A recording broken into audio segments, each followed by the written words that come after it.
അനിൽ ബാബു എന്ന് പറഞ്ഞ കൂട്ടുകെട്ടിൽ 25ഓളം സിനിമകൾ വന്നു. അതിനകത്ത് ആദ്യ പടമാണ് മാന്ത്രിക ചെപ്പ് എന്നുള്ള പടം.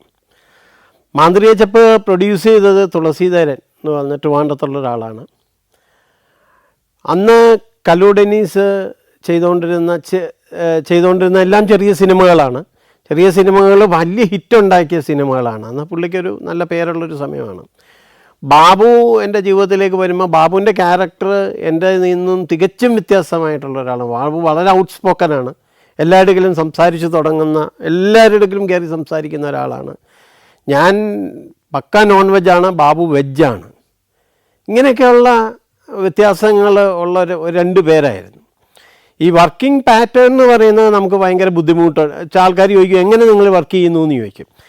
ബാബു ഞാനും കൂടെ വർക്ക് ചെയ്ത് തുടങ്ങുമ്പോഴത്തേക്കുണ്ടായ ഒരു സംഭവം എന്ന് പറയുന്നത്, ബാബു കൂടുതൽ ക്രിയേറ്റീവ് ഏരിയയിൽ ബാബു കൈകടത്താൻ പോകത്തില്ല. ബാബു ചോദിക്കും എങ്ങനെയാണ് ഇത് എടുക്കുന്നതെന്ന് പറഞ്ഞാൽ ഞാൻ പറയും ഇന്നത് ഇരിക്കുകയാണ്. അയാളിങ്ങനെ കയറി വരും, ഇവിടെ ഇരിക്കും, മറ്റുള്ളവന്ന് സംസാരിക്കും, ഇങ്ങനെയൊക്കെയല്ലേ എന്ന് പറഞ്ഞാൽ എന്ന് പറഞ്ഞിട്ട് അതിൻ്റെ ഒരു സമ്മതത്തിൽ ബാബു പോവും.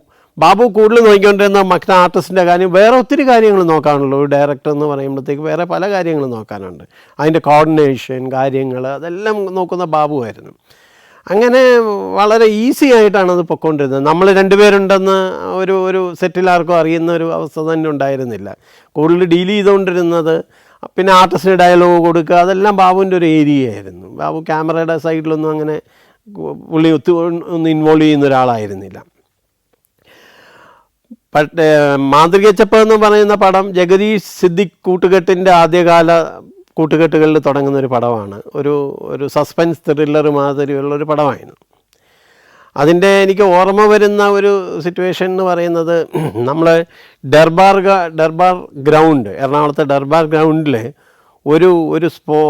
ഒരു ബ്ലാസ്റ്റ് വരുന്ന ഒരു സീക്വൻസ് ഉണ്ടായിരുന്നു. അപ്പം സ്ഥിരമായിട്ടൊരാൾ ചാൻസ് ചോദിച്ചു വരും എപ്പോഴും. അന്ന് ഞങ്ങൾ എറണാകുളത്തെ ഓർക്കിഡ് ഹോട്ടലിലാണ് താമസിക്കുന്നത്. രാവിലെ ഈ പുള്ളി അവിടെ നിൽക്കുന്നതാണ്. അപ്പം ചാൻസ് തരാമെന്ന് പറഞ്ഞാൽ ഒരു ചാൻസ് കിട്ടുന്നില്ല നമുക്ക് കൊടുക്കാൻ വേണ്ടിയിട്ട്.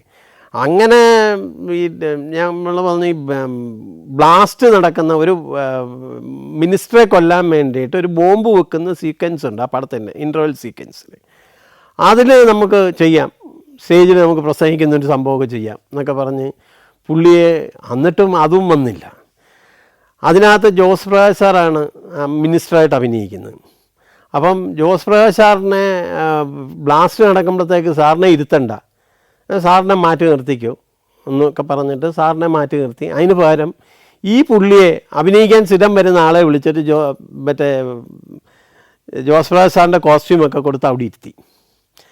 ഈ ബ്ലാസ്റ്റിൻ്റെ നമ്മുടെ ആദ്യ പടങ്ങളല്ലേ, ഇതിൻ്റെ ഒരു ഇമ്പാക്റ്റൊന്നും നമുക്ക് അറിയത്തില്ല. ഇത് എത്രത്തോളം ഇത് ഭയാനകമാണെന്ന് അറിയത്തില്ല.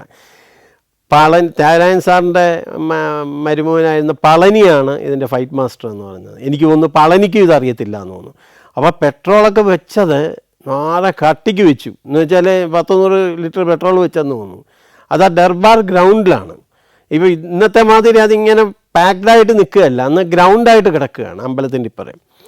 അപ്പം 2-3 സ്ഥലത്ത് ഇത് വെച്ചിട്ടുണ്ട്, ഈ പെട്രോൾ നിറച്ച് വെച്ചു. ക്യാമറ ചെയ്തുകൊണ്ടിരുന്നത് രവി കെ ചന്ദ്രനാണ്. അപ്പോൾ രവിയുടെ ബാക്കിൽ ഞാൻ നിൽപ്പുണ്ട്. ഈ മീറ്റിംഗ് നടന്നുകൊണ്ടിരിക്കുന്നിടത്ത് ഇത് ബ്ലാസ്റ്റ് ആവുന്നതാണ് സീക്വൻസ് എന്ന് പറയുന്നത്. ഇത് അയാൾ 1, 2, 3 വിളിച്ച് ബ്ലാസ്റ്റായി. ബ്ലാസ്റ്റ് എന്ന് പറയുന്നത് നമ്മൾ പ്രതീക്ഷിക്കാത്തൊരു ബ്ലാസ്റ്റാണ്. നമ്മൾ വിചാരിച്ചു ചെറിയ തീ അവിടെ പിടിക്കുമെന്നേ വിചാരിച്ചുള്ളൂ. ഇതങ്ങോട്ട് ഭീകരമായ ഒരു പൊട്ടലായിപ്പോയി. ഈ 3 ബോംബൂടെ പൊട്ടിയപ്പോൾ, പെട്രോൾ ബോംബൂടെ പൊട്ടിയപ്പം ഭീകരമായിപ്പോയി. നമ്മൾ ക്യാമറയുടെ അവിടെയൊക്കെ നമ്മുടെ ഈ കരിഞ്ഞങ്ങ് പോയി മൊത്തത്തിൽ.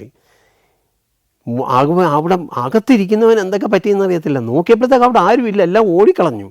എന്നുവെച്ചാൽ തുണിയൊക്കെ കത്തി, അവരുടെ കത്തിയിട്ട് ഈ ആൾക്കാരെയൊക്കെ ഓടി, അവരുടെ തുണിയെല്ലാം കത്തി. പൊള്ളലൊന്നും ഏറ്റില്ല, വലുതായിട്ടൊന്നും ഏറ്റില്ല. ഇന്നൊക്കെയാണെങ്കിൽ നമ്മൾ അകത്ത് പോയേനെ, അത്രയ്ക്കൊരു ബ്ലാസ്റ്റ് വന്നിരുന്നെങ്കിൽ. അങ്ങനെ ഒരു ബ്ലാസ്റ്റൊക്കെ കഴിഞ്ഞു. ഈ അഭിനയിക്കാൻ വന്നാലും പിന്നെ കണ്ടതേ ഇല്ല. പടം റിലീസ് കഴിഞ്ഞിട്ട് പിന്നെ എപ്പോഴോ നിൽക്കുമ്പോഴത്തേക്ക് ഒരു ദിവസം ഇയാളെ ഞാൻ കണ്ടു. ഇയാളെ കണ്ടിട്ട് പുള്ളി അടുത്ത് പോകും, സാറേ എന്നെ ഓർമ്മയുണ്ടോ സാറേ, ഞാൻ അഭിനയിക്കാൻ വന്നുകൊണ്ടിരുന്നത്. അപ്പോൾ ഞാൻ ചോദിച്ചു, ഇപ്പം അഭിനയില്ലേ? ഇല്ല സാറേ, അന്നത്തെ ആ ബോംബ് വെപ്പോടെ ഞാൻ അഭിനയം നിർത്തി. ഞാൻ ചോദിച്ചാൽ അതെന്ത്? അന്ന് ആ ബോംബ് വെച്ചിട്ട് ഒരൊറ്റ രോമം പോലും എൻ്റെ മേത്ത് കരിയാത്തതില്ല സാറേ. വീട്ടിൽ ചെന്നിട്ട് പറഞ്ഞ് ഇനി മേലിൽ അഭിനയിക്കാൻ പോയാൽ വീട്ടിൽ കയറ്റത്തില്ല, ഞാനിപ്പോൾ ജോലിയൊക്കെ ചെയ്ത് സന്തോഷത്തോടെ ജീവിക്കുക സാറേ. അപ്പോൾ അങ്ങനൊരു ആ ബോംബ് പൊട്ടലിന് അങ്ങനൊരു ഗുണം കിട്ടി എന്ന് പറയുന്നതാണ്. എന്നുവെച്ചാൽ ബോംബ് പൊട്ടി ആ പടം ഭയങ്കര നല്ല സൂപ്പർ ഹിറ്റായ, ഞങ്ങളൊരു അനിൽ ബാബു കൂട്ടുകെട്ടിലെ ഏറ്റവും സൂപ്പർ ഹിറ്റായ പടങ്ങളിലൊന്നായിരുന്നു മാന്ത്രിക ചെപ്പ് എന്ന് പറയുന്നത്. ഫസ്റ്റ് പടം ഭയങ്കര ഹിറ്റായിരുന്നു. അത് ജൂബിലൻ്റ് എന്ന് പറഞ്ഞ ഒരു പുതിയ ഡിസ്ട്രിബ്യൂഷൻ കമ്പനി, ജൂബിലിയുടെ തന്നെ ഒരു കൺസേൺ ആയിട്ടുള്ളൊരു ഡിസ്ട്രിബ്യൂഷൻ കമ്പനിയാണ് സ്റ്റാർട്ട് ചെയ്തത്. അവരുടെ പടം ഭയങ്കര ഹിറ്റായി വന്നതോടെ ആ ഗ്രൂപ്പ് ഫുള്ളായിട്ട് ഒന്ന് ഹിറ്റായി. പക്ഷേ ഒരാൾ സിനിമാവിനെയും വിട്ടുപോയി എന്ന് പറയുന്നതിൻ്റെ ഒരു ഗുണമാണ് ആ പടത്തിനോട് കിട്ടിയത്. ഇമ്മീഡിയറ്റ് തന്നെ ഞങ്ങൾ ജഗദീഷെ വെച്ചിട്ട് അടുത്ത പടം പ്ലാൻ ചെയ്തു. അതിൻ്റെ പേര് വെൽക്കം ടു കൊടൈക്കനാൽ എന്നാണ്. അപ്പം കഥ നേരത്തെ ഡെന്നിച്ചാൻ ഇട്ടിരുന്നു, വെൽക്കം ടു കൊടൈക്കനാൽ എന്നാണ് കഥ. അപ്പം പുള്ളി സാധാരണ എഴുതുന്ന പടങ്ങളെല്ലാം എറണാകുളം കോൺസെൻട്രേറ്റ് ചെയ്തിട്ടാണ് എഴുതുന്നത്. എന്ന് വെച്ചാൽ ഇത് എഴുതി രാവിലെ കൊടുക്കുകയല്ലേ, പുള്ളിക്കാരൻ എന്തായാലും വീട്ടിൽ പോവും. വീട്ടിൽ പോയിട്ട് 10 മണിക്കാണ് പുള്ളിക്കാരൻ വരുന്നത്. വന്ന് ഷർട്ടൊക്കെ അവിടെ ഉരിഞ്ഞിട്ട് മറ്റേ പണിക്ക് ഇറങ്ങത്തില്ല, അതുപോയിട്ട് ലുങ്കിയൊക്കെ എടുത്ത് കൊടുത്ത് വെനിയനൊക്കെ ഇട്ട് എഴുത്ത് തുടങ്ങും. അപ്പോൾ ഇവിടുന്ന് എഴുതിയിട്ട് വേണം മറ്റേ ലൊക്കേഷനിലേക്ക് ഇത് ചെല്ലാൻ, എന്നിട്ട് വേണം അവിടെ ഷൂട്ട് നടക്കാൻ വേണ്ട. അതിൻ്റെ ഇടയ്ക്ക് ഈ ലൊക്കേഷൻ വിസിറ്റും ഉണ്ട്, വരും, ഇടയ്ക്ക് വന്നിട്ടൊക്കെ പോവും, കാര്യങ്ങളൊക്കെ പറഞ്ഞു തന്നിട്ടൊക്കെ പോവും. അപ്പം ഇങ്ങനെ ഇതിൻ്റെ എളുപ്പത്തിന് വേണ്ടിയിട്ട് എറണാകുളം വിട്ട് ഡെന്നിച്ചാനൊരു കളിയില്ല. അങ്ങനെ ഇരിക്കുമ്പോഴത്തേക്കാണ് വെൽക്കം ടു കൊടൈക്കനാൽ വന്നു. അപ്പം അത് പേര് പുള്ളിക്കാരൻ തന്നെ ഇട്ടുകൊണ്ട് വെൽക്കം ടു കൊടൈക്കനാലിൽ നിന്നിട്ട് എറണാകുളത്ത് ഷൂട്ട് ചെയ്യാൻ പറ്റാത്തതുകൊണ്ട് നമ്മൾ വെൽക്കം ടു കൊടൈക്കനാലിൽ തന്നെ പോകണമെന്ന് നമുക്കറിയാം. അപ്പം നമുക്കും കൊടൈക്കനാലിലൊക്കെ പോയി ചെയ്യുന്നതിലൊരു ഇൻട്രസ്റ്റ് ഉണ്ട്. അപ്പം ഒരു കഥ പറഞ്ഞു, ഒരു സാറിൻ്റെ കഥയാണ്, ഒരു നോട്ടി ആയിട്ടുള്ള ഒരു സാറിൻ്റെ കഥയാണ്. അപ്പം നോട്ടിയായിട്ടുള്ള നമുക്ക് ഇപ്പം ജഗദീഷെ നമ്മൾ നായകനാക്കാം എന്നുള്ളൊരു തീരുമാനത്തിലേക്ക് എത്തുകയും ജഗദീഷാണ് ഇതിനകത്ത് മെയിൻ ക്യാരക്ടർ. അങ്ങനെ പാട്ടുകൾ കമ്പോസ് ചെയ്യുന്നു. പാട്ടുകൾ ബിച്ചു തിരുമല, രാജാമണി മ്യൂസിക്കാണ് അന്ന് ചെയ്തത്. രാജാമണി അധികം മ്യൂസിക് ചെയ്യാറില്ലാത്ത, രാജാമണി സ്ഥിരമായിട്ട് ചെയ്യുന്നത് റീറെക്കോർഡിംഗ് ആണ് ചെയ്യുന്നത്. രാജാമണി മ്യൂസിക് ചെയ്യുകയും പാട്ടുകൾ വളരെ മനോഹരമായ പാട്ടുകൾ വന്നു. അപ്പം ഹമീദാണ് പ്രൊഡ്യൂസർ. ഹമീദ് KT കുഞ്ഞുമ്മൻ്റെ കൂടെ കുറച്ച് പടങ്ങൾ ചെയ്തിട്ട് ഇൻഡിപെൻഡൻ്റ് ആയിട്ട് 1-2 പടങ്ങൾ ചെയ്തു. അത് കഴിഞ്ഞ് ഹമീദാണ് ഇതിൻ്റെ പ്രൊഡ്യൂസറായിട്ട് വരാൻ പോകുന്നത്. എപ്പോഴും ചിരിച്ച് മോനെ എന്നൊക്കെ പറഞ്ഞിട്ട് ഭയങ്കര സോപ്പാണ് ഹമീദ്. അങ്ങനെ സോപ്പിട്ട് നമുക്ക് കലക്കണം എന്നൊക്കെ പറഞ്ഞുകൊണ്ട് നിൽക്കുന്ന ആളാണ്. അപ്പം ഹമീദ് വന്നു. ഹമീദ് പറഞ്ഞു എല്ലാ കാര്യങ്ങളൊക്കെ റെഡിയായി. പോകാൻ നേരത്ത് ഹമീദ് എന്ത് ചെയ്യുന്നത് വെച്ചാൽ ആൽവിൻ ആൻ്റണിയാണ് അതിൻ്റെ പ്രൊഡക്ഷൻ എക്സിക്യൂട്ടീവ്. ആൽവിൻ ആൻ്റണി ഇടയിൽ ഹമീദ് 250 രൂപ കൊടുത്തു. 250 രൂപ അവർക്ക് കൊടുക്കുക, ബാക്കി നമുക്ക് അറേഞ്ച് ചെയ്യാം എന്ന് പറഞ്ഞ്. ഈ 250 രൂപയായിട്ടാണ് നേരെ കൊടൈക്കനാലിലേക്ക് പോകേണ്ടത്. ഞാനുണ്ട്, ബാബുണ്ട്, രവി കെ ചന്ദ്രനുണ്ട്, വേറെ ഒരാളൂടുണ്ട്. ഒരു അംബാസഡർ കാർ തന്നിട്ടുണ്ട്. ഇവിടുന്ന് നമുക്ക് അവിടെ ഭക്ഷണം കഴിക്കാനുള്ള 250 രൂപയുള്ളൂ. പോകുന്ന വഴിക്ക് 250 രൂപയ്ക്ക് ഭക്ഷണം കഴിച്ച് അവിടെ എത്തണം. അപ്പോൾ ഞാൻ ചോദിച്ചു അവിടെ എത്തിക്കഴിഞ്ഞിട്ട് എങ്ങനെ? അവിടെ എത്തുന്നതിന് സമയത്ത് ആൽവിൻ ആൻ്റണി ഇവിടുന്ന് ചെന്നൈയിൽ പോകും. ചെന്നൈ പോയിട്ട് ഫിനാൻസറുടെ ഒപ്പിട്ടിട്ട് ഫിനാൻസറുടെ നിന്ന് പൈസ മേടിച്ച് രാവിലെ അവിടെ അയച്ച് കിട്ടിയാലേ റൂം എടുക്കാൻ പറ്റത്തുള്ളൂ. ഇതാണ് അതിൻ്റെ ഒരു കാൽക്കുലേഷൻ എന്ന് പറഞ്ഞാൽ. അത്ര ഷാർപ്പായിട്ടാണ് പോകുന്നത്. അങ്ങനെ ഹമീദ് എല്ലാവരെയും മോനെ പോയിട്ട് വന്നൊക്കെ പറഞ്ഞിട്ട് എല്ലാവരെയും കയറ്റി അയച്ച് ഡെന്നിച്ചാൻ്റെ കിലൊക്കെ പറഞ്ഞ്. അപ്പോൾ നമ്മുടെ കയ്യിലൊന്നുമില്ല. ഡെന്നിച്ചാൻ ഇത് എഴുതി തുടങ്ങണം. ഡെന്നിച്ചാൻ ഷൂട്ട് നമ്മൾ ലൊക്കേഷനൊന്നും കാണാൻ പോയിട്ടൊന്നുമില്ല, അന്നേരം പോകാൻ പോകുന്നതേ ഉള്ളൂ. അങ്ങനെ ഒരു എലിമെൻറ്റ് മാത്രമുണ്ട്, സ്കൂളുണ്ട്, ഒരു വീടുണ്ട്, അങ്ങനത്തെ കാര്യങ്ങളൊക്കെ മാത്രമേ അറിയാം. നേരെ ഇവിടുന്ന് കൊടൈക്കനാലിലെത്തി ഒരു നിപ്പാണ് രാവിലെ മുതൽ. ആൻ്റണിയുടെ പൈസ വന്നാലേ റൂം എടുക്കാൻ പറ്റത്തുള്ളൂ. അങ്ങനെ അവിടെ കടിച്ച് പിടിച്ച് നിന്ന് ഒരു ഉച്ചയായപ്പം പൈസ വന്നു, റൂം എടുത്ത്. പിന്നെ കാര്യങ്ങളൊക്കെ ഫാസ്റ്റാണല്ലോ. ഫിനാൻസറുടെ നിന്ന് പൈസ കിട്ടിയാൽ പിന്നെ ആൾക്കാരൊക്കെ വരുന്നു, ആർട്ടിസ്റ്റ് വരുന്നു. പിന്നെ ജഗദീഷ് മാത്രമായതുകൊണ്ട് ജഗദീഷ് ഭയങ്കര കോപ്പറേറ്റീവായിട്ട് നിൽക്കുക. ജഗദീഷ് അല്ലെങ്കിലും ഒരു സിനിമ തുടങ്ങിയാൽ ഇത്ര കോപ്പറേറ്റീവായിട്ടുള്ള ആൾ ആർട്ടിസ്റ്റുകളിൽ വേറെ കാണാൻ നമുക്ക് വളരെ ബുദ്ധിമുട്ടുള്ള ഒരു കാര്യമാണ്. ജഗദീഷ് അതിൻ്റെ സിനിമ എന്ന് പറഞ്ഞ് നിൽക്കുന്ന ഒരാളാണ്. അപ്പോൾ അന്നും ഇന്നും ഒക്കെ അതേ അവസ്ഥ തന്നെയാണ്. അങ്ങനെ ജഗദീഷ് അറ്റുപിടിച്ച് നിൽക്കുന്നു. അതിനകത്ത് അഭിനയിച്ച് പിന്നെ സിദ്ദിഖ് അഭിനയിച്ചിട്ടുണ്ട്. NL ബാലകൃഷ്ണൻ നല്ലൊരു വേഷം ചെയ്തിട്ടുണ്ട്. അതുകൊണ്ട് തന്നെ ശ്വേതാ മേനോൻ്റെ സെക്കൻഡ് ഫിലിമായിരുന്നു അത്, അവർ ചെയ്തിട്ടുണ്ട്.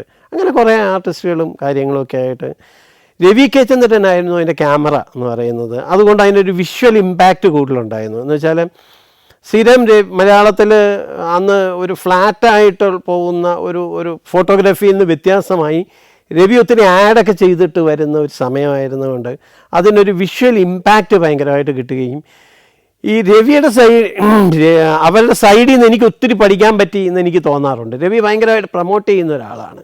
രവി പറയട്ടെ, ആ സിനിമ കാണണം, ആ സിനിമ മാതിരി എടുക്കണം, ഇത് കാണണം, ബ്ലാക്ക് ബുക്ക് വേണം, ബ്ലാക്ക് ബുക്കിനകത്ത് നമുക്ക് റെഫറൻസ് വെക്കണം എന്നൊക്കെ പറഞ്ഞിട്ട് ഒത്തിരി കാര്യങ്ങൾ നമ്മളെ പ്രൊവോക്ക് ചെയ്ത് നമ്മളെ കൊണ്ട് ചെയ്യിക്കുന്ന ആയിരുന്നു രവി കെ ചന്ദ്രൻ എന്ന് പറയുന്നത്. രവി എനിക്ക് തോന്നുന്നു എൻ്റെ ഫിലിം കാരിയറിൽ എന്നെ ഭയങ്കരമായിട്ട് പ്രൊമോട്ട് ചെയ്തിട്ടുള്ള ഒരാളാണ് Ravi.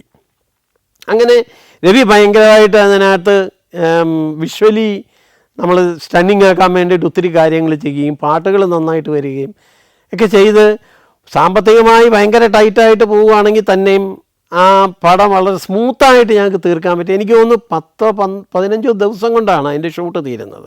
Vietnam, France, Belgium, Netherlands, Mexico, Greece. സഞ്ചാരം വോളിയം നമ്പർ 18. ഫുൾ HDയിലുള്ള ഈ അപൂർവ ദൃശ്യയാത്രാ വിവരണ ശേഖരം സ്വന്തമാക്കാൻ സഞ്ചാരം എന്ന് SMS ചെയ്യൂ. ഫോൺ 99544422. എനിക്ക് ഓർമ്മ വരുന്നൊരു കാര്യം എന്ന് വെച്ചാൽ ദാരിദ്ര്യത്തിൻ്റെ അകത്ത് പറഞ്ഞു പോകുന്ന തമാശകളായതുകൊണ്ട് അത് പറയാം. NL ബാലകൃഷ്ണൻ ഉണ്ട് അതിനകത്ത്. അപ്പോൾ NL ബാലകൃഷ്ണൻ എനിക്കൊന്ന് ഈ ജനറേഷൻ അറിയത്തില്ല, ഇതിന് തൊട്ട് മുമ്പ് ജനറേഷൻ അറിയാം. ബാലേട്ടൻ എന്ന് പറഞ്ഞാൽ സ്റ്റിൽ ഫോട്ടോഗ്രാഫറായിരുന്നു. നല്ല സൈസുള്ള ഒരാളാണ്. ബാലേട്ടൻ്റെ പഴയ പടങ്ങൾ എടുത്ത് നോക്കിയാൽ കാണാൻ പറ്റും. ഒരു 3 ആളെ ചേർത്ത് വെച്ച സൈസുള്ള ഒരാൾ, പാവത്തൻ, ശുദ്ധ മനുഷ്യൻ്റെ ഹൃദയം. പക്ഷെ വെള്ളം അടിച്ച് വയലൻ്റ് ആയാൽ മാത്രമേ ബാലേട്ടൻ കുഴപ്പമുള്ളൂ, അല്ലെങ്കിൽ പിഞ്ച് ഹൃദയം ഉള്ളൊരാൾ, അങ്ങനത്തെ ഒരാൾ.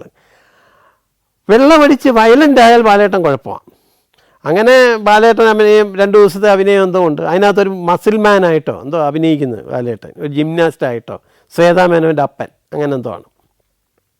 അതിന് ബാലേട്ടൻ വരുന്നു. 2 ദിവസം കഴിഞ്ഞു, ബാലേട്ടൻ്റെ ഷൂട്ട് കഴിഞ്ഞു. അപ്പോൾ മോനെ ഞാൻ പോവുക കേട്ടോ എന്നൊക്കെ പറഞ്ഞിട്ടൊക്കെ പോയി. വൈകുന്നേരം ചെന്നപ്പം ബാലേട്ടൻ നമ്മൾ നിൽപ്പുണ്ട്. ബാലേട്ടൻ പോയില്ലേ? അല്ല, പ്രൊഡ്യൂസർ കണ്ടില്ല മോനെ, ഇപ്പോൾ വരാമെന്ന് പറഞ്ഞിട്ട് പോയിട്ട് കണ്ടില്ല എന്ന് പറഞ്ഞു. അപ്പം ഞാൻ നോക്കിയപ്പോൾ പ്രൊഡ്യൂസർ ഉണ്ട്. പൈസ ഇല്ലാത്തതുകൊണ്ട് പുള്ളി ഒന്ന് മാറി നിൽക്കുക എന്ന് പറഞ്ഞു. അവിടെ തന്നെ ഉണ്ട്. അപ്പം പിറ്റേന്ന് രാവിലെ ഇറങ്ങിയപ്പോൾ ബാലേട്ടൻ സിഗരറ്റൊക്കെ അവിടെ ചായ കുടിച്ചോണ്ട് അവിടെ നിൽക്കുന്നു. അപ്പോൾ ഞാൻ ചോദിച്ചു, ബാലേട്ടൻ ഇന്ന് പോകും മോനെ, ഇപ്പോൾ പോകും, ഇനി വരുമ്പോഴത്തേക്ക് നമ്മൾ കാണത്തില്ല, ഞാൻ പോകും എന്ന് പറഞ്ഞു. തിരിച്ചു വന്നപ്പോഴും ബാലേട്ടൻ റിസപ്ഷൻ്റെ അവിടെ ഇരിക്കുന്നു. എന്തായി? പ്രൊഡ്യൂസർ വന്നില്ല മോനെ, വരും, ഇപ്പോൾ പോവും അണ്ണൻ, ഇപ്പോൾ പോവും കേട്ടോ എന്ന് പറഞ്ഞു. അകത്തേക്ക് പോയി. രാത്രി ആയപ്പോഴത്തേക്ക് ഒരു ഓളം കേൾക്കാം അവിടെ. ബാലേട്ടൻ ഇളവി. ബാലേട്ടൻ ഇളവുക എന്നൊക്കെ പറഞ്ഞാൽ നമ്മുടെ കൊമ്പന്മാന ഇളകത്തില്ലേ, അതുമാതിരിയാണ്. അവിടെ ഇരുന്ന സ്കൂട്ടർ എടുത്ത് എറിഞ്ഞ് ഒരു കാറ് പിടിച്ചത് പൊക്കി തിരിച്ചിട്ട് ഓട്ടോറിക്ഷ തള്ളി മറിച്ചിട്ട് ഓകബഹള ഹോട്ടലിൻ്റെ ഫ്രണ്ടിൽ. പ്രൊഡ്യൂസറെ തിരക്കി എല്ലാം മുറിയിൽ നടക്കുകയാണ്. ബാലേട്ടന് മനസ്സിലായി പ്രൊഡ്യൂസർ ഇവിടെ എവിടെയോ ഉണ്ടെന്ന് മനസ്സിലായിട്ട് പ്രൊഡ്യൂസറെ പിടിക്കാൻ വേണ്ടിയിട്ട് ബാലേട്ടൻ ആഞ്ഞിറങ്ങിയിരിക്കുകയാണ്. കാട്ടിൽ നിന്ന് ഒറ്റയാനൊക്കെ ഇറങ്ങുന്ന മാതിരി ആഞ്ഞിറങ്ങി തകിടം മറിച്ചുകൊണ്ടിരിക്കുന്നു. ടിഫിൻ കാരിയറൊക്കെ എടുത്തെറിയുന്നു, ചവിട്ടി തെറിപ്പിക്കുന്നു, അങ്ങനെ ഭയങ്കര ബഹളം കേട്ടു. പക്ഷെ പ്രൊഡ്യൂസർ ഏതോ കട്ടിലിൻ്റെ താഴെ കയറി രക്ഷപ്പെട്ട് ഒളിഞ്ഞിരുന്നു. അങ്ങനെ പിന്നെ നമ്മൾ രാവിലെ പിന്നെ എപ്പോഴോ ബാലേട്ടൻ തളർന്ന് കിടന്നുറങ്ങി. നമ്മൾ രാവിലെ കാണുന്ന കാഴ്ച എന്ന് പറയുന്നത് ഹമീദ് നിന്ന് ബാലേട്ടൻ ചേട്ടാ പോയിട്ട് വന്നൊക്കെ പറഞ്ഞ് വളരെ സ്നേഹത്തോടെ ഈ ബാലേട്ടനെ കയറ്റി യാത്രയായി. ബാലേട്ടനും പച്ചയായി, അഹമ്മദിന് പൈസ കുറച്ച് കിട്ടി തിരിച്ചെത്തി ബാലേട്ടനെ യാത്രയാക്കുന്ന സീനാണ് നമ്മൾ കാണുന്നത്. ഇപ്പോഴും ഹമീദ് അതേ സ്വഭാവം തന്നെയാണ്. സോപ്പിട്ടിട്ട് ആൾക്കാരെ ഇങ്ങനെ വിട്ട് കളയുന്നൊരു സ്വഭാവം. അങ്ങനെ വളരെ സ്മൂത്തായിട്ട് ബാലേട്ടനെ അങ്ങ് വിട്ടു. ഇതുകൊണ്ട് തന്നെ പാക്കപ്പിൻ്റെ കാര്യം എനിക്ക് ഓർമ്മ വരുന്ന, പാക്കപ്പ് സാധാരണ നമ്മൾ അവിടെ സെറ്റ് ചെയ്ത് പാക്കപ്പ് പോകുമല്ലോ, ഇത് അവിടെ ചെയ്യാൻ പറ്റിയില്ല. അമീൻ്റെ പൈസ ഇല്ലാത്തതുകൊണ്ട് എന്ത് ചെയ്യുമെന്ന് വെച്ചാൽ നേരെ അവിടുന്ന് അന്ന് ആ പടം ഡിസ്ട്രിബ്യൂഷൻ ചെയ്യുന്ന പ്രതീക്ഷ പീറ്റർ എന്ന് പറയുന്ന ഒരാളാണ്. പ്രതീക്ഷ പീറ്ററിൻ്റെ ഓഫീസ് കൊല്ലത്താണ്. ആൻ്റണി 2 വലിയ ബസ് എടുത്ത് ബസ് എടുത്തിട്ട് കംപ്ലീറ്റ് ടെക്നീഷ്യൻസും മറ്റവരെ എല്ലാവരെയും കൂടെ ഈ 2 ബസ്സിനകത്ത് ഫുൾ ആളെ കയറ്റി കൊല്ലത്ത് വന്നിട്ട് കൊല്ലത്ത് റൂം എടുത്തിട്ടാണ് ആൾക്കാരെ പാക്കപ്പ് ചെയ്ത് വിട്ടത്. ഓരോരുത്തരെ പാക്കപ്പ് ചെയ്ത് വിട്ട്. എനിക്ക് ഈ പാക്കപ്പിന് വേണ്ടിയിട്ടൊരു ഷിഫ്റ്റ് എന്ന് പറയുന്നത് എൻ്റെ 35 കൊല്ലത്തെ ജീവിതത്തിൽ ആദ്യമായിട്ടാണ്. എന്ന് വെച്ചാൽ പാക്കപ്പിന് വേണ്ടിയിട്ട് ഷിഫ്റ്റ് ചെയ്ത് ഡിസ്ട്രിബ്യൂട്ടഡ് ഓഫീസിൻ്റെ താഴെ വന്ന് അവിടെ റൂം എടുത്തിട്ട് അവരെ പൈസ കൊടുത്തിട്ട് ഷിഫ്റ്റ് ചെയ്തിട്ട് വിടിയിക്കായിരുന്നു. പക്ഷേ ആ പടം സൂപ്പർ ഡൂപ്പർ ഹിറ്റായിരുന്നു. ജഗദീഷിന് ഭയങ്കര പേര് കിട്ടി, ഞങ്ങൾക്ക് ഭയങ്കര പേര് കിട്ടി. അങ്ങനെ പടത്തിന് ദാരിദ്ര്യം ഉണ്ടെങ്കിൽ തന്നെയും സ്ക്രീനിൽ ആ ദാരിദ്ര്യം കാണാതിരിക്കുക, ആൾക്കാരിലെ ആ ദാരിദ്ര്യം എത്താതിരിക്കുക, ആൾക്കാർക്ക് വളരെ പ്ലസൻ്റായിട്ടൊരു പടം കൊടുക്കാൻ പറ്റുക എന്നുള്ളതൊക്കെ ആയിരുന്നു അനിൽ ബാബു കൂട്ടുകെട്ടിലെ വെൽക്കം ടു കൊടൈക്കനാൽ എന്നുള്ള പടത്തിനെ ഒരു ഒരു ഒരു സ്റ്റാൻഡിൽ നിർത്തിയത് എന്നെനിക്ക് തോന്നുന്നു. അനിൽ ബാബു കൂട്ടുകെട്ടിലെ 3ാമത്തെ ചിത്രമായിരുന്നു ഇഞ്ചക്കാടൻ മത്തായി ആൻഡ് സൺസ് എന്ന് പറയുന്ന പടം. അപ്പം അതും കല്ലൂർ ഡെന്നീസ് തന്നെയാണ് എഴുതുന്നത്. തൊട്ടടുത്തടുത്തുള്ള 2 MG റോഡ് 2 കടകളുടെ ശത്രുതയായിരുന്നു ആ സിനിമ എന്ന് പറയുന്നത്. ഡെനിച്ചാൻ എനിക്ക് തോന്നുന്നു അത് എടുത്തത് ഒരു തമിഴ് എലിമെൻറ്റിൽ നിന്നാണ് അത് എടുത്തിട്ടുള്ളത്. പക്ഷേ അത് പുള്ളി ടോട്ടലി മാറ്റും. പുള്ളിയുടെ മാറ്റം എന്ന് പറയുന്നത് എങ്ങനെയാണെന്ന് വെച്ചാൽ, ഇങ്ങനെ ഒരു എലിമെൻറ്റ് പറഞ്ഞിട്ട് നമ്മുടെയൊക്കെ പറഞ്ഞോടോ നിങ്ങളൊന്നൊരു ഒരു ലൈനാക്കി കൊണ്ട് വന്നു കഴിഞ്ഞാൽ എനിക്ക് എഴുതാൻ ഈസിയാണ്, അങ്ങനെ പറയാറുണ്ട് പുള്ളി. അങ്ങനെ ഞങ്ങൾ എന്ത് ചെയ്യുമെന്ന് വെച്ചാൽ, ജയപള്ളാശ്ശേരിയുടെ അനിയൻ ബാബു പള്ളാശ്ശേരിയായിട്ട് പോയിരുന്നിട്ട് കോട്ടയത്തിരുന്നിട്ട്, ഇത് ജൂബിലന് വേണ്ടിയിട്ടാണ് ഈ പടം ഞങ്ങൾ ചെയ്തത്, സജിക്ക് വേണ്ടിയിട്ട്, ജൂബിലൻ സജിക്ക് വേണ്ടിയിട്ട്. അപ്പം ഞങ്ങൾ പോയിരുന്നിട്ട് ഇത് വിശദമായി ഞങ്ങൾ എഴുതിയപ്പോൾ അത് ഞങ്ങൾ എഴുതിയത് ഒരു ഹിന്ദു കുടുംബത്തിൻ്റെ പശ്ചാത്തലത്തിലാണ് എഴുതിയത്. അപ്പോൾ ഞങ്ങൾ അതിനൊരു പേര് വിട്ടു, കുഞ്ഞിക്കുട്ടനും കുടുംബവും. അങ്ങനെ ഇതൊക്കെ ഞങ്ങൾ വളരെ പൊക്കി പിടിച്ചിട്ട് ഡെൻചാൻഡൊക്കെ ചെന്നപ്പോൾ ഡെൻചാൻ ഇത് വായിച്ച്, എന്ത് കുഞ്ഞിക്കുട്ടനും കുടുംബവും, ഇതെന്ത് പടം ഓടണ്ടേ എന്ന് ചോദിച്ചു.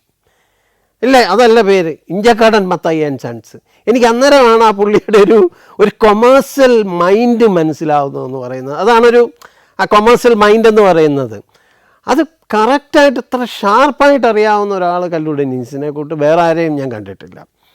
പുള്ളി കറക്റ്റായിട്ട് ഈ സീക്വൻസ് കൈയടിക്കും, ഈ സീക്വൻസ് അത് പുള്ളിക്ക് കറക്റ്റായിട്ട് അറിയാം. അങ്ങനെ പുള്ളി മൊത്തത്തിലത് മാറ്റി എല്ലാം റീവർക്ക് ചെയ്ത് അത് തന്നു. അതിനകത്ത് എനിക്ക് ഷൂട്ടിങ്ങിൻ്റെ കാര്യത്തിൽ ഓർമ്മ വരുന്നൊരു കാര്യമെന്ന് പറയുന്നത്, അതിനകത്ത് അഭിനയിച്ചിരിക്കുന്നത് ഇന്നസെൻ്റ് ഏട്ടൻ അഭിനയിച്ചിട്ടുണ്ട്, സുരേഷ് ഗോപി അഭിനയിച്ചിട്ടുണ്ട്, ജഗദീഷ് ഉണ്ട്, ഉർവശിയുണ്ട്, ശരണ്യ, അങ്ങനെ കുറേ നീണ്ട നേരെയുള്ളൊരു പടമാണ്. 2 ഫാമിലിയുടെ വാക്പോരും കാര്യങ്ങളും, രാജൻ ബി ദേവ് അഭിനയിച്ചിട്ടുണ്ട്. അങ്ങനെ ഒരു ഒരു ഒരു ഫൈറ്റും കാര്യങ്ങളുമൊക്കെ ഉള്ളൊരു പടമാണ്.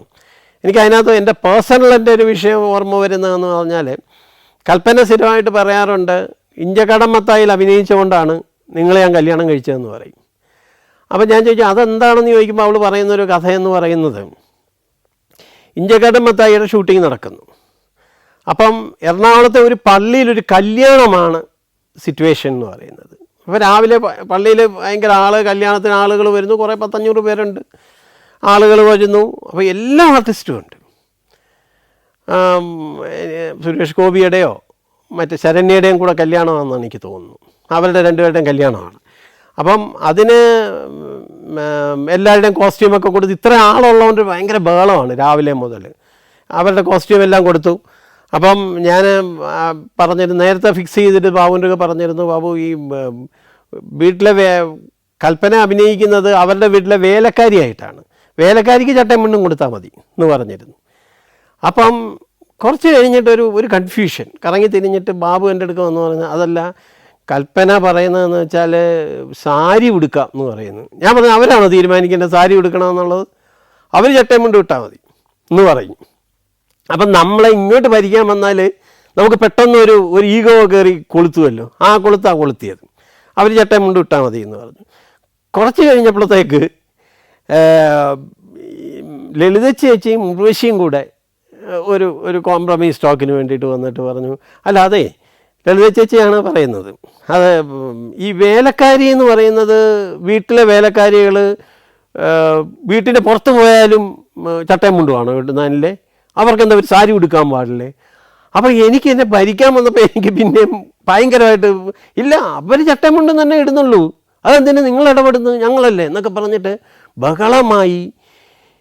കുറേ നേരത്തേക്ക് ഷൂട്ട് ലേറ്റ് ആവുന്ന ഒരവസ്ഥ വന്നപ്പോഴത്തേക്ക് എന്താണ് പ്രശ്നം എന്ന് ചോദിക്കുമ്പോൾ അല്ല ചട്ടയും മുണ്ടുമാണ് പ്രശ്നം നമ്മളെല്ലാവരും പറയുകയും, മറ്റേ കൽപ്പനയ്ക്ക് ചട്ടയും മുണ്ട് ഇടാൻ പറ്റത്തില്ല, അതെന്താണ് ഒരു ആർട്ടിസ്റ്റിന് നമ്മൾ പറയുന്ന കോസ്റ്റ്യൂം ഇട്ടാൽ എന്നൊക്കെ പറഞ്ഞ് ബഹളമായി. ഇവർ കരച്ചിലായി. അങ്ങനെ ഇവരെ കൊണ്ട് ചട്ടയും മുണ്ടും തന്നെ നമ്മൾ ഇടിച്ച്. അപ്പം നമ്മളതിൻ്റെ ഒരു സുഖത്ത് നിൽക്കുകയാണ്. അപ്പം കൽപ്പനയുടെ വെർഷൻ പറയുകയാണെങ്കിൽ ഇവരെന്നെ ടോർച്ചർ ചെയ്ത് ചട്ടയും മുണ്ടും ഇടിച്ച്. അപ്പോൾ അന്ന് കൽപ്പന പറയും, അന്ന് ഞാൻ തീരുമാനിച്ച് ഇയാളെ കൊണ്ട് ഞാൻ പറയുന്ന വഴിക്ക് ഇയാളെ ഞാൻ ചെയ്യും നോക്കിക്കോ എന്ന് തീരുമാനിച്ചിട്ടാണ് ഞാൻ നിങ്ങളെ കല്യാണം കഴിച്ചതെന്ന് തന്നെ എപ്പോഴും സ്ഥിരമായിട്ട് പറയുമായിരുന്നു. അപ്പം അവൾ പറയുന്നത് വെച്ചാൽ അന്ന് നിങ്ങൾ പറയുന്നതോട്ട് ഞാൻ ചെയ്തില്ലേ, അതുകൊണ്ട് നോക്കിക്കോ ഞാൻ നിങ്ങളെ എൻ്റെ ജീവിതകാലം മൊത്തം പറയുന്ന വഴിക്ക് നടത്തിക്കുമെന്ന് പറഞ്ഞിട്ടാണ് കല്യാണം കഴിച്ചതെന്ന് പറയുമായിരുന്നു. നമ്മൾ ഫറൂഖ് പാലത്തിൻ്റെ ഒരു ചെറിയ പാലം, പഴയ പാലം നിൽക്കുന്നില്ല, ആ പഴയ പാലത്തിൽ ലൈറ്റ്സൊക്കെ വെച്ചിട്ട് ഷൂട്ട് ചെയ്യാമെന്ന് പറഞ്ഞാൽ അന്ന് ഇതുമാതിരിയല്ല, ഭയങ്കരമായിട്ട് ആളം കൂടും. ഒരു 11 മണിക്ക് ശേഷമാണ് ലൈറ്റ് ചെയ്ത് ഈ ലൈറ്റൊക്കെ കെട്ടിയപ്പോൾ മുതൽ ആളങ്ങോട്ട് കൂടി തുടങ്ങി.